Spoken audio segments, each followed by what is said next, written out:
All right. Hey, everybody. My name is Aaron, and it's been a while since I posted videos. I used to do it a few years back, and I kind of lost interest when everything started to go down really bad when it came to movies and games. But I felt inspired to talk about wrestling because wrestling has gotten really, really good, and I'm super excited because the McMahon era was like the worst era of all time in my opinion. It just got so bad that I just stopped watching for 10 whole years, and now I just started watching it recently, around 2023, and I was like, oh, this is interesting, right when Vince was starting to come back, and I was like, oh no. So I was kind of on the fence, and then finally he was out of the company, thank God, because that old man definitely wanted to tear down that company, in my opinion. I mean, it was so cringe and so bad, but everything has gotten so good now. And I just wanted to talk about Raw that happened recently. So this is my first video back up, and I hope you guys enjoy it and like it, and you know, give me your feedback on stuff. Tell me about who's your favorite wrestler or what are you looking forward to. This is what I'm looking forward to. We're gonna start with Gunther versus Randy Orton, and this is gonna be match number two, part two, which is gonna be awesome. The first one at King of the Ring was great. I love how they used the mistake about the pinning with the shoulders. They used it for a storyline, which makes perfect sense because it was the referee's decision and it was final. So technically, Randy was never pinned by Gunther. So it's a good little added story bit that they added to that. They used the mistake for the story, which is pretty cool. And these guys are great. I love Gunther. Gunther is the future of the company. I mean, not only is he the future of the company, he is his style. I love his style. His style. He's not a technical wrestler. Well, he's not a technical as in the way of Bret Hart or Shawn Michaels. He's more of a brawler, which is what I enjoy the most. It's very hard it's been a while since I've seen that sort of style from true brawling, especially when he does his chops. When he chops, oh man, sounds like gunshots going off in the arena, like boom, like that. His chops are so hardcore, and he's one of the, in my opinion, he's one of the hardest hitters in wrestling lately. Him, Drew, and Sheamus. I mean, that match between them and the Intercontinental title was great. It was so good. It was just a bunch of brawlers just dishing it out, And I love the fact that he's going up against Randy Orton. And Randy Orton, he's been this past few years, he's been really, really good, and his character has been reaching new heights, which is great to do. Well, great to see. And I'm looking forward to part two. Hopefully, we'll get a clean finish. Let's see. My opinion, my prediction. I'm calling it now. Randy is going to lose. He's you can't just give the title to Gunther and let him lose it in a matter of, I don't know, like a couple of weeks in the next pay per view. I'm not sure when it's coming, but it's just it's no way.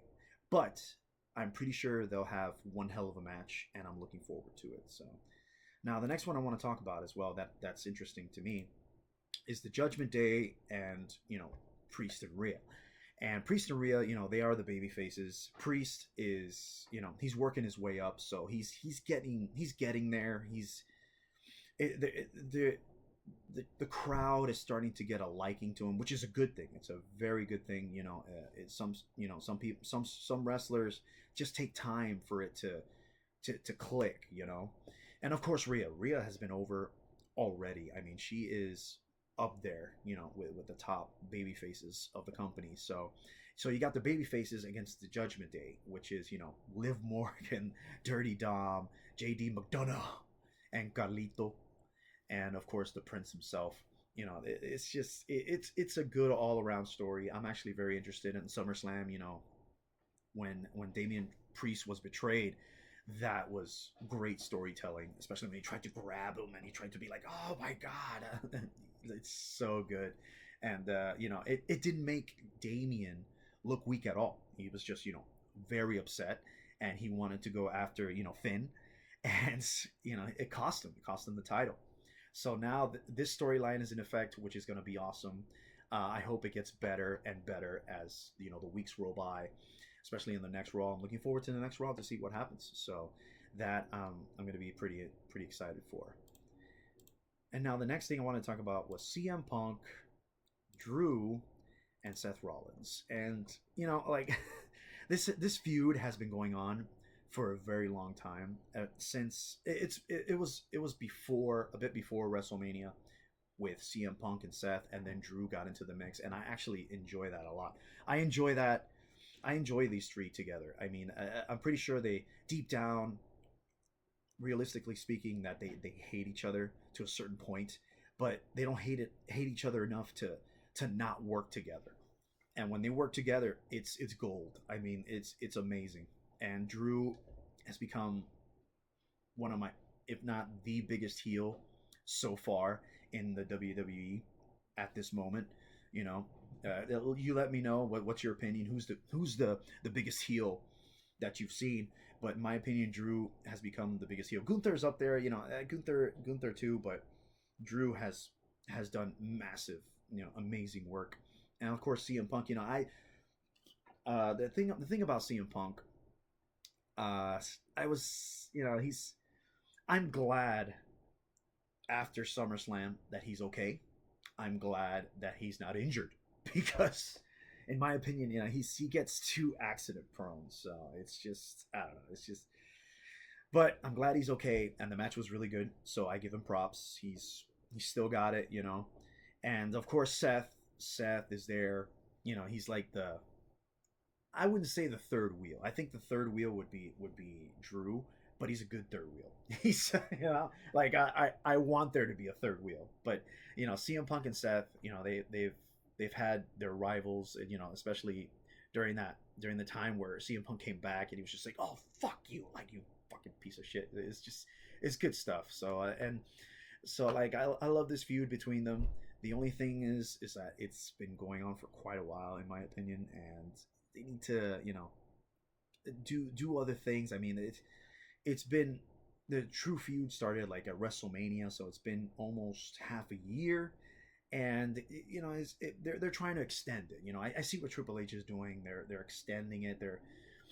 They're just having conversations, them up on the rafters here and there, so they won't get into a physical altercation because people want to see them fight, and so Triple H is trying to hold off on that. And I understand, but to me it's getting kind of repetitive a little bit, and Triple H needs to do something right away. Maybe do tag teams or something different to get them in the ring, just to appeal us, over for a little bit until they get like a triple threat match or anything. So I'm still looking forward to it. I think it's just a little bit, it's half the year, and hopefully I want to see something new with these characters. That's what I want to see. So, and then the next one I got, which was pretty brutal, which is what I saw with Seth Rollins. Okay, Seth Rollins was pretty good. Was basically Bronson Reed destroying Seth Rollins. I mean, this was crazy. I mean, this man Bronson, I love Bronson Reed. I think he has massive potential to be a future champion, a future heel champion. I mean, he's kind of has the persona. They kind of made him like the Godzilla of WWE, which is cool. I love Godzilla, and I love his entrance. His video where he's tearing down buildings. He's like, oh, it's so and the kids probably love it. The kids love him. So, but he, earlier in the night, he went to Adam Pearce, and he asked him, like, why is he putting in his matches? Why isn't he getting opportunities and such? So Adam was like, oh, yada yada yada, and then Bronson was like, you know what? I'm gonna make a statement. I'm gonna make my own fucking path, and he did. I mean, he came out there. I did not expect Bronson to just get out there and start whooping Seth's ass. I mean, it was brutal. And he kept doing tsunami. How many times? Like I think 6 or 7 times before they had to, the staff and the security had to pull him off. I mean, I was just like, damn, dude. And then of course, Seth bleeding from his mouth. It was a good visual, segment where oh no, could he have internal bleeding, or could oh no, what could happen. So it's good, and I'm glad Bronson is being shown more.